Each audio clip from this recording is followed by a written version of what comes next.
Professor Paulo PCD, onde a educação inclusiva não é futuro, é agora. E começa quando enxergamos o potencial de todos, mesmo além do que os olhos podem ver. Em 1889, o Brasil virou uma república. No papel, a promessa era ótima, modernidade, participação popular, mas na prática, para quem essa república foi realmente feita? Vamos mergulhar na história da República Velha, um período que, olha, acabou definindo muitas das contradições do Brasil que a gente vê até hoje. A questão que vai guiar nossa conversa é bem essa. O que acontece quando uma nação muda de regime, mas a grande maioria da população é simplesmente deixada de fora? Essa pergunta é a chave para a gente entender as profundas contradições da Primeira República do Brasil. E tudo começa, curiosamente, pelo fim. Como é que pode um império que durou mais de 60 anos, sob o comando de Dom Pedro II, simplesmente desmoronar? A data é super conhecida, 15 de novembro de 1889. Um golpe militar, liderado pelo Marechal Deodoro da Fonseca, e pronto, fim do período imperial. Foi um movimento surpreendentemente rápido. Mas a verdade é que as rachaduras nesse sistema já estavam bem visíveis, há muito tempo. A queda do império não foi obra de um grupo só, não. Foi uma aliança bem improvável de gente insatisfeita. De um lado tinha os militares, que se sentiam desvalorizados depois da Guerra do Paraguai. Nas cidades, o movimento republicano ganhava força, sabe? Influenciado pela filosofia positivista e seu lema Ordem e Progresso. Sim, é o mesmo da nossa bandeira. E o golpe final veio dos poderosos fazendeiros, que tiraram o apoio ao imperador depois da abolição da escravidão em 1888. E aqui está o ponto central de tudo. O povo assistiu a tudo bestializado, como disse um cronista da época. A proclamação não foi um levante popular, foi um grande acordo entre diferentes grupos da elite, que não viam mais vantagem nenhuma na monarquia. Então, se a república não foi feita pelo povo, ela serviu a quem? Para a gente responder isso, precisamos olhar para as duas fases bem distintas desse período e entender quem é que estava realmente no comando. O comecinho foi a chamada República da Espada, um período curto e bem estável, de 5 anos, comandado por 2 marechais. Mas logo o poder mudou de mãos, passando para as elites agrárias. E aí começava a longa república oligárquica, que duraria até 1930. Vamos focar agora na fase mais longa e que mais definiu o período, a República Oligárquica. E para entender como ela funcionava, a gente precisa falar de um grão que literalmente moveu o país, o café. Esse arranjo ficou super famoso como a política do café com leite. Basicamente, as oligarquias dos 2 estados mais ricos, São Paulo, o gigante do café, e Minas Gerais, grande produtor de laticínios, fizeram um acordo para se revezar no controle da presidência. Era um jogo de cartas marcadas para manter o poder sempre entre eles. E como é que esse sistema se sustentava na prática? Através do coronelismo. Nas áreas rurais, os grandes fazendeiros, os coronéis, mandavam em tudo. Eles controlavam o voto das pessoas, seja trocando por pequenos favores ou na base da ameaça mesmo.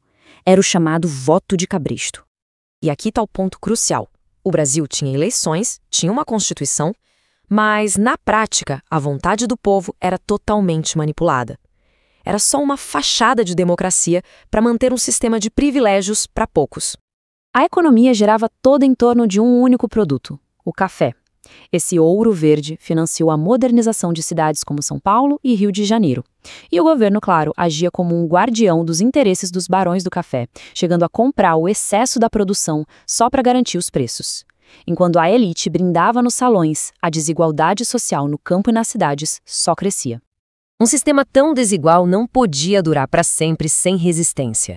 Deixado de fora das decisões, o povo começou a se manifestar. E as tensões explodiram em revoltas por todo o país. O contraste social era uma coisa gritante. Nas cidades, a industrialização criava uma nova classe operária, que logo começaria a lutar por direitos. Enquanto isso, no campo, a vida continuava presa à miséria e ao poder dos coronéis. Eram cenários diferentes, mas com um resultado em comum: o crescimento da pobreza e da insatisfação. E essa insatisfação toda explodiu em conflitos pelo Brasil inteiro. Da revolta da Armada, no Rio de Janeiro, à Guerra de Canudos, no sertão da Bahia, um movimento messiânico que foi brutalmente reprimido, das ruas do Rio se levantando contra a vacinação obrigatória na revolta da vacina, à revolta da Chibata, onde marinheiros negros exigiam o fim dos castigos corporais. E nas cidades, as grandes greves operárias paravam as fábricas.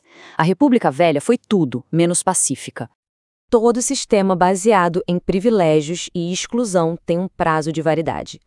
Na década de 1920, a República Velha começou a ruir. Vamos ver como isso aconteceu e qual é a grande lição que fica. Vários fatores contribuirão para esse fim. Dentro do Exército, os oficiais mais jovens, no movimento conhecido como tenentismo, começaram a exigir o fim da corrupção. A crise econômica de 1929 atingiu em cheio as exportações de café, abalando a base econômica do regime, e, finalmente, o próprio pacto entre as oligarquias se desgastou. O estopim foi a eleição de 1930. A aliança do café com leite se rompeu, e a crise política que veio em seguida abriu caminho para uma revolução. Liderada por Getúlio Vargas, ela marcou o fim da República Velha e o início de uma nova fase na história do Brasil, a Era Vargas. E qual é a grande lição que a gente pode tirar desse período todo? A história da República Velha nos mostra, de forma muito clara, que uma mudança de sistema político, de monarquia para república, significa muito pouco se as estruturas de poder e de privilégio continuam as mesmas. No fim das contas, a lição é simples, mas é poderosa.